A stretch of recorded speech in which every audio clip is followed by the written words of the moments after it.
চলছে, কারণ তিনি দ্বারকাপুরীতে চলে যাবে। দুর্যোধনের অবস্থা খারাপ, তিনি তো পড়ে আছে। সহস্র সহস্র কাক চিল তাকে ছুঁড়ে ছুঁড়ে খাচ্ছে। সে তাড়াতে তাড়াতে তার অবস্থা খারাপ। কেন বলো তো এমন দশা হলো? পা দিয়েছে ভগবান, সেই পা দিয়ে আপনি অন্যকে পদাঘাত করলেন। হাত দিয়েছে ভগবান, সেই হাত দিয়ে ফুল চন্দন তুলে গোবিন্দকে দেওয়ার কথা, কিন্তু হাত দিয়ে আপনি বাবা মাকে, ভগবান কি করবে? ওই হাত পাকে আগে থেকে ফেলে দেবে, আগে থেকে ওই হাত পাকে কাজ গুছিয়ে দেবে। বলে তোরা হাত দিয়ে কোনো লাভ হয় না, তোকে চারটা পা দিয়ে দেবে। কেন? হাতের কাজ তুই করিসনি, তুই তো পার কাজ বেশি করেছিস। তাই আজ দুর্যোধন পড়ে আছে মহা মহা কুরুক্ষেত্রে, মা মা বলে চিৎকার করে। আর যত সব কাগেরা চিলেরা সব ছুটে ছুটে আসে, জীবিত অবস্থায় ছিঁড়ে মাংস খাচ্ছে। হায় হায়, কি না দারুণ যন্ত্রণা। তাই বলছে মার কথা শোনো, কৃষ্ণ ভগবানের কথা শোনো, ধর্মপথে চলো। কৃষ্ণ ধীরে ধীরে গিয়ে হস্তিনাপুরের মহলে ঢুকছে। কেন না, তিনি চলে যাবে দ্বারকাপুরীতে। আজ মায়ের কাছে অনুমতি নিতে যাচ্ছে। প্রথমে কোন মার কাছে যাবে আপনারা বলুন? তিনি প্রথমেই গেলেন গান্ধারী মায়ের কাছে। কারণ গান্ধারী মায়ের হৃদয়টা দুঃখে ভরে গিয়েছে, কারণ তার 100 পুত্রের একটাও পুত্র আর নেই। বলুন না, যে পুত্র হারিয়ে মা মহলের ভিতরে থেকে কাঁদছে, তার কাছে ভগবান কৃষ্ণ আগে যাবেন? হারিয়েছে হারিয়েছে পঞ্চ পাণ্ডবেরও তার পুত্রগুলিকে হারিয়েছে, 5 জন দ্রৌপদীর পুত্রকে হারিয়েছে, অভিমন্যুকে হারিয়েছে, কিন্তু তবুও তার পঞ্চ পাণ্ডব রয়েছে।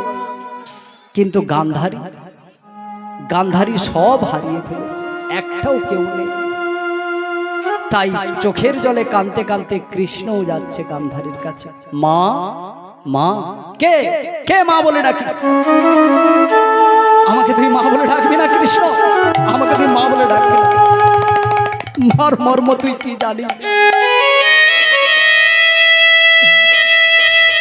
ওরে মার মর্ম তুই জানিস রে?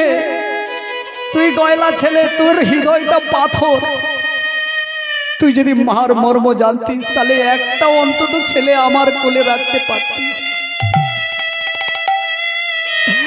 আমার সব ছেলেগুলো কুরুক্ষেত্রে মরে গেল, তুই আমাকে মা বলিস না? দূরে সর, দূরে সর।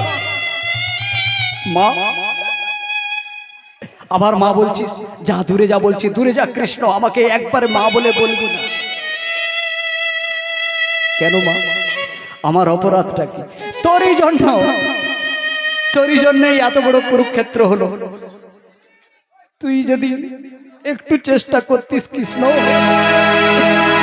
আমার দুর্যোধনকে যদি একটু বোঝাতি, একটু যদি আমার সব ছেলেগুলো যেগুলো অধর্ম পথে চলে যাচ্ছে তাদেরকে যদি তুই একটু বোঝাতিস, তাহলে এত বড় রক্তক্ষয়ী কুরুক্ষেত্র হতো না। কৃষ্ণ ভগবান বলছে, বুঝায় না কে? পৃথিবীতে বুঝায় না কে? মা গান্ধারী তুমি বলো। মাস্টার এত করে বুঝাচ্ছে, তাহলে চোর ডাকাত তৈরি হচ্ছে কেন সমাজে বলো? গুরুদেব এত করে বুঝাচ্ছে যে পাপ হবে এই কর্মে, কিন্তু তবুও মানুষ পাপ করছে কেন? জুয়া খেললে এমন কুরুক্ষেত্র হতে পারে, জুয়া খেললে বংশ ধ্বংস হতে পারে। আজ পাড়ায় পাড়ায় মানুষেরা কেন টিকিট খেলছে, কেন লটারি খেলছে?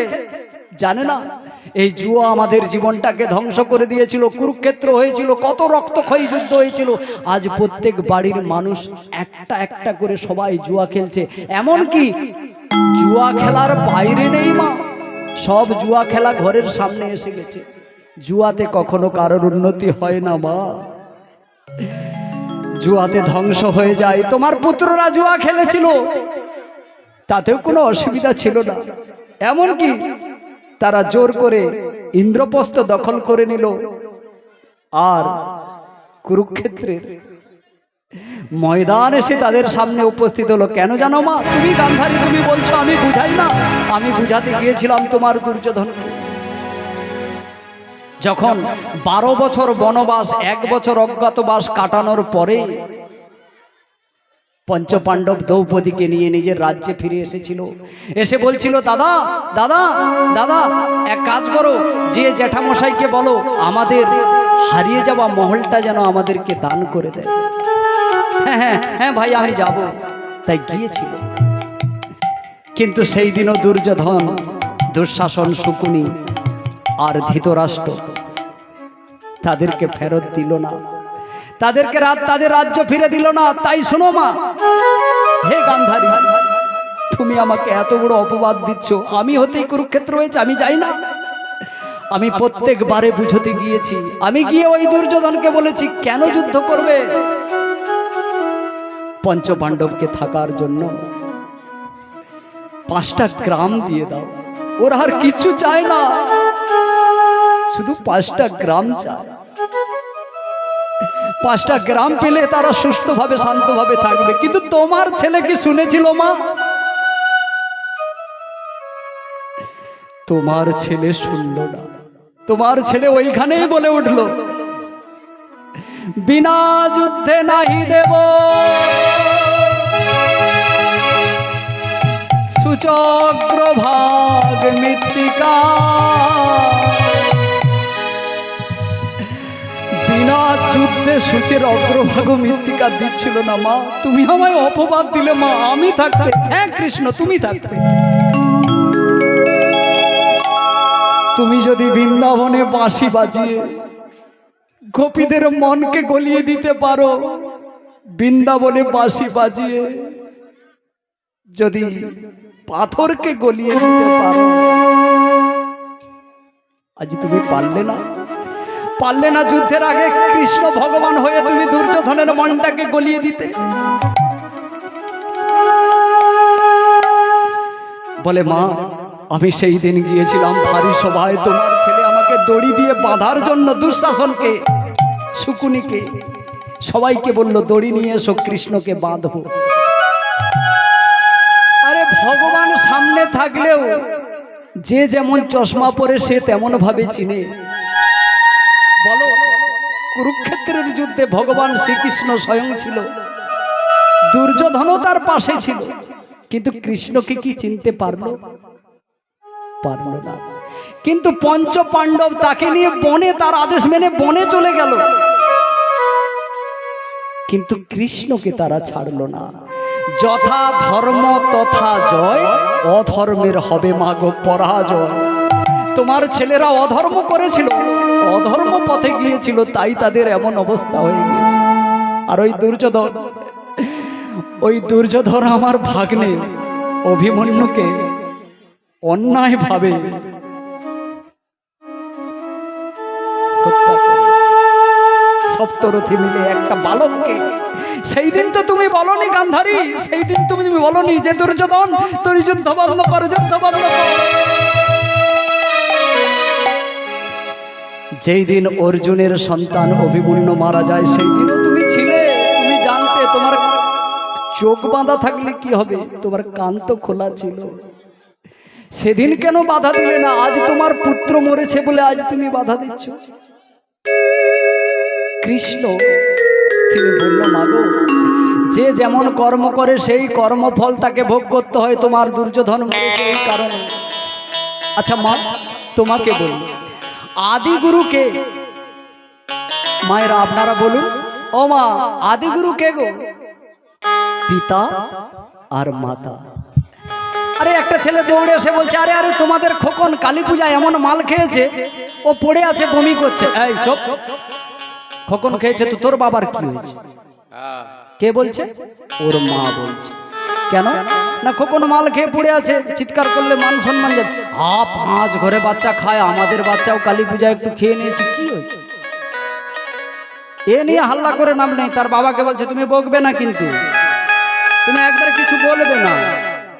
বাচ্চা 5 ঘরে খায়, আমার ঘরে ছেলে খেয়েছে, তাহলে আস্কারা দিল কে? মা।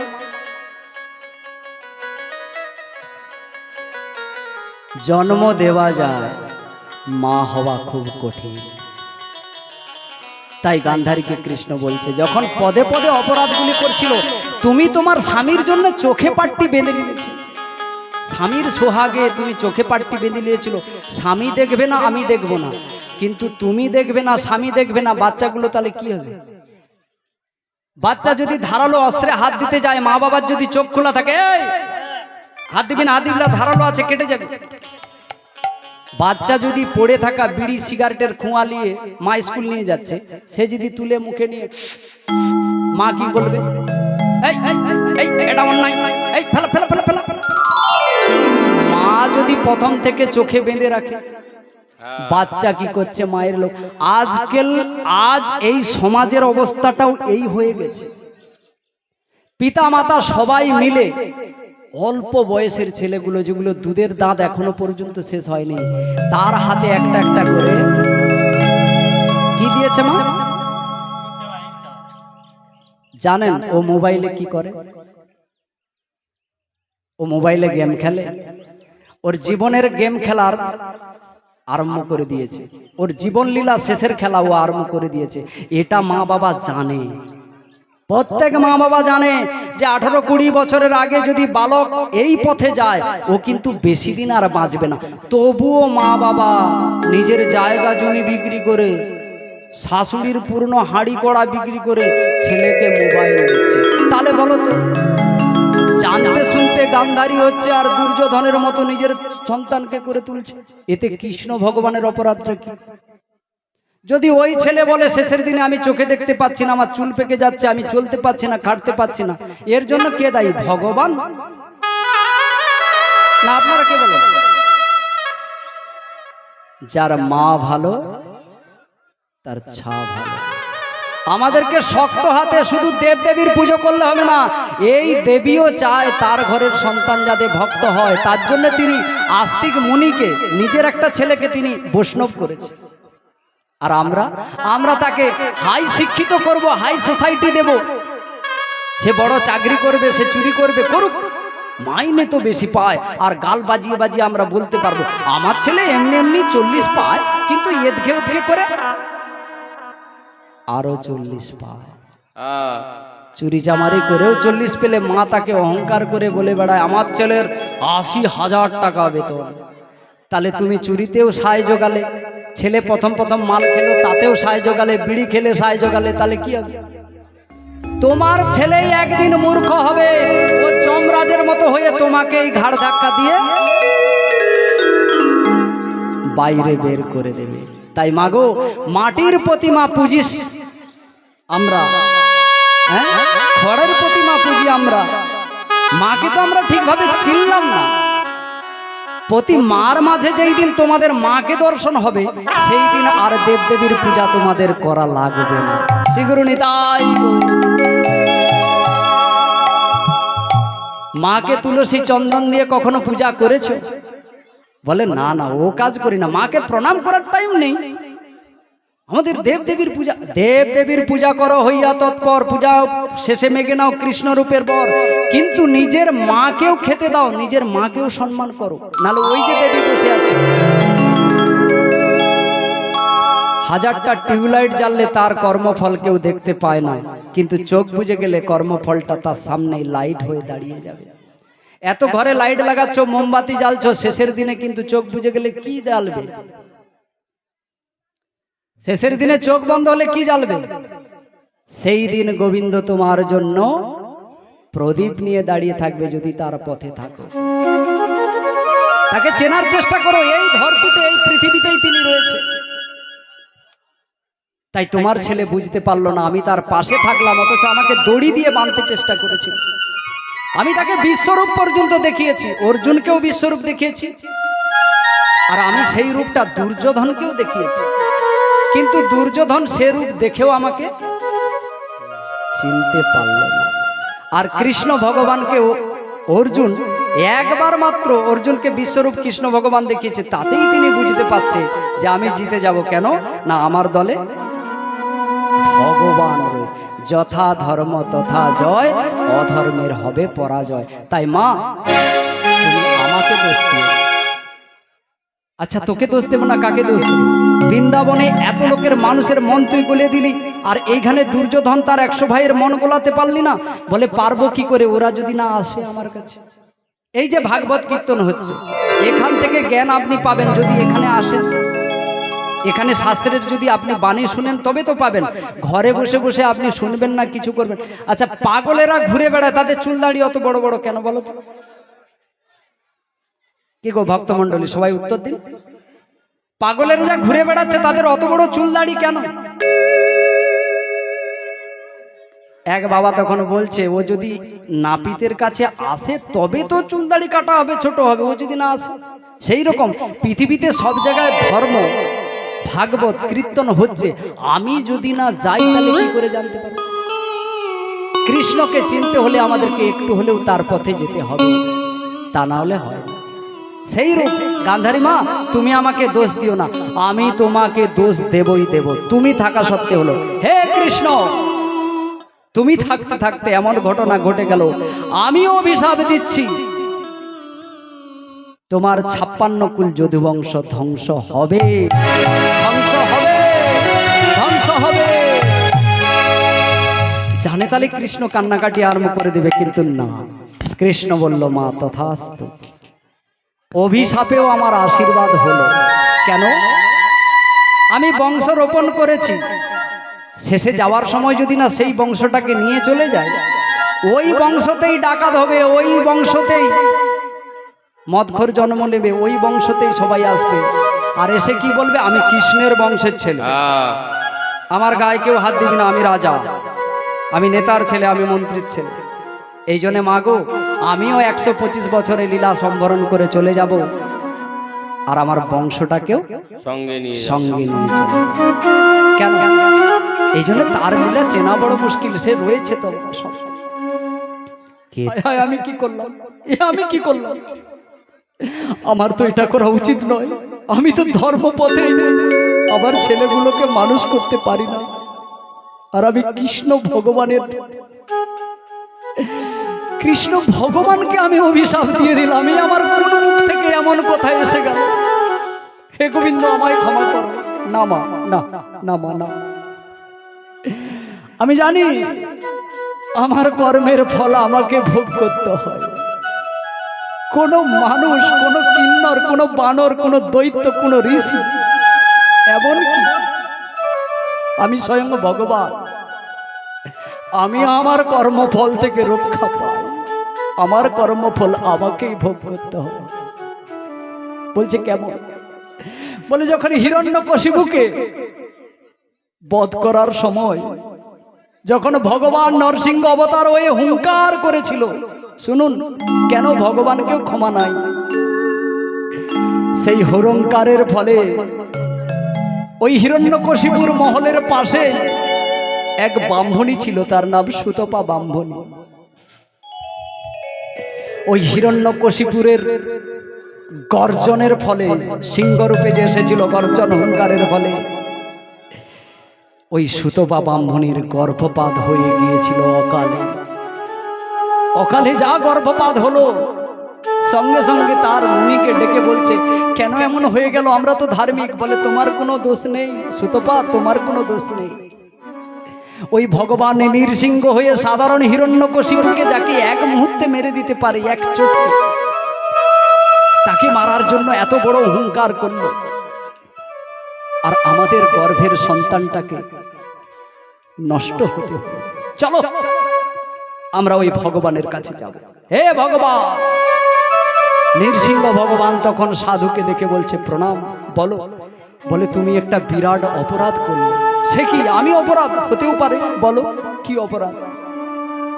বলে অপরাধটা এই, তুমি যদি হিরণ্যকশিপুকে মারতে এসেছো, তুমি তো চাইলে হিরণ্যকশিপুকে এইভাবে পিষে একটুকু দোলেই মেরে দিতে পারতে, কিন্তু তুমি এত বড় হুঙ্কার করলে যে হুঙ্কারের জন্য আমার গর্ভের সন্তান অকালে নষ্ট হয়ে গেল। হে ভগবান, আমিও তোমায় অভিশাপ দিচ্ছি। হ্যাঁ মা, আমি যদি অপরাধ করে থাকি আমায় অভিশাপ পেতে হবে। এই দ্বারা আমাদের বুঝতে হবে, তুমি ভগবান হও, সাধু হও, গুরু হও, সবাইয়ের কর্মের ফলের জন্য সবাইকেই ভোগ করতে হবে, কেউ রক্ষা পাবে না। তাই নরসিংহ ভগবান, যে ভগবানকে দেখলে এখন বাচ্চা বুচি দূরে পালিয়ে যায় ভয়ে, সেই ভগবান ওই সুতপা ব্রাহ্মণীর পদযুগল জড়িয়ে ধরে ব্রাহ্মণী বলেছিল, আমার অপরাধ হয়েছে, বলো কি হবে?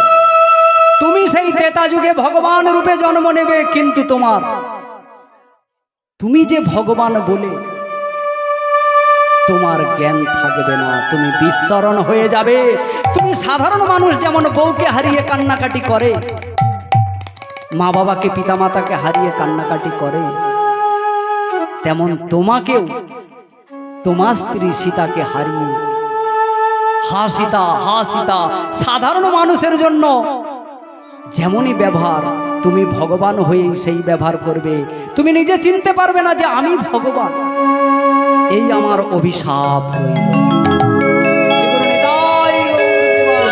এইভাবে ভগবানকেও দুঃখ পেতে হয়েছে। তাই মা, তুমি যেমন অভিশাপ দিয়েছো সেই অভিশাপে আমার বংশ ধ্বংস হয়ে যাবে, আমি মেনে নিয়েছি। তুমি আমাকে ছেড়ে দাও। বলছে যাও, তবে আমার একটা আশীর্বাদ। এইখানে একটা প্রশ্ন রইল, কি জানো? ভগবান যদি সব জানে, অন্তর্যামী, তিনি তা সত্ত্বেও জানে যে আমার বংশ ধ্বংস হয়ে যাবে, আমার বংশ শেষ হয়ে যাবে, কিন্তু তা জানা সত্ত্বে নিজের বংশকে তিনি লোপাট করে দিলেন কেন? নিজের বংশকে ধ্বংস হতে কেন দিল? তিনি তো চাইলে ভগবান বাঁচিয়ে নিতে পারত। আমরাও তেমন মন্ত্রী হয়েছি, দারোগা হয়েছি, পুলিশ হয়েছি, আমরা চাইলে তো আমাদের ঘরের সবাইকে বাঁচিয়ে নিতে পারি অপরাধ করলে। কিন্তু ভগবান বলছে যে অপরাধ করে তার ক্ষমা নাই, নাই, নাই। হ্যাঁ, অপরাধ করলে তুমি ক্ষমা পাবে না। ক্ষমা কিসে হতে পারে? যদি তুমি সেই ক্ষমার যোগ্য কর্ম করেন, তাহলে তুমি তার কাছে ক্ষমা পেতে পারেন। চোখের জলে তাকে বলতে হবে, জীবনের যত কর্ম আমি করিয়াছি, এই ভুল আমি করেছি, হে ঠাকুর তুমি আমাকে ক্ষমা করে দাও। তবেই তোমাকে ঠাকুর ক্ষমা করবে, তার আগে কিন্তু যাগ যজ্ঞ ধ্যান ধারণা খাওয়া দাওয়া 56 ভোগ 36 ব্যঞ্জন, তার কি অভাব? তার বাড়িতে 16,108টা বউ রয়েছে। কার গো? স্বয়ং কৃষ্ণের। একটা একটা করে যদি পদ রান্না করে দেয়, তাহলে কতগুলি পদ হবে? 16,108টা পদ দিয়ে তিনি বসে এই মধ্যাহ্নে ভোজন পাবে। তুমি আমি শাক চচ্চড়ি ডাল রান্না করে বলবো আমরা গোবিন্দকে? না, তুমি খাইয়ে তাকে দিতে পারবে না, তাকে অন্যভাবে প্রসন্ন করতে পারবে না। শুধু তোমার মধ্যে কি রয়েছে জানো? পৃথিবীতে যত বস্তু রয়েছে দেখছো, হিট কাঠ বালি পাথর গাছপালা সবজি, সবই তার। তোমার তালে কি? তোমার তালে কি মা বলো? আমাদের শুধু হলো চোখের জল। এটা কিন্তু গোবিন্দের নয়, এটা তোমার। তুমি এই চোখের জল তুলসী পত্রে যদি গোবিন্দকে ডাকো, আর কি করতে হবে? মধুর কৃষ্ণ নাম করতে হবে। মধুর কৃষ্ণ নামে কাঁদবে কবে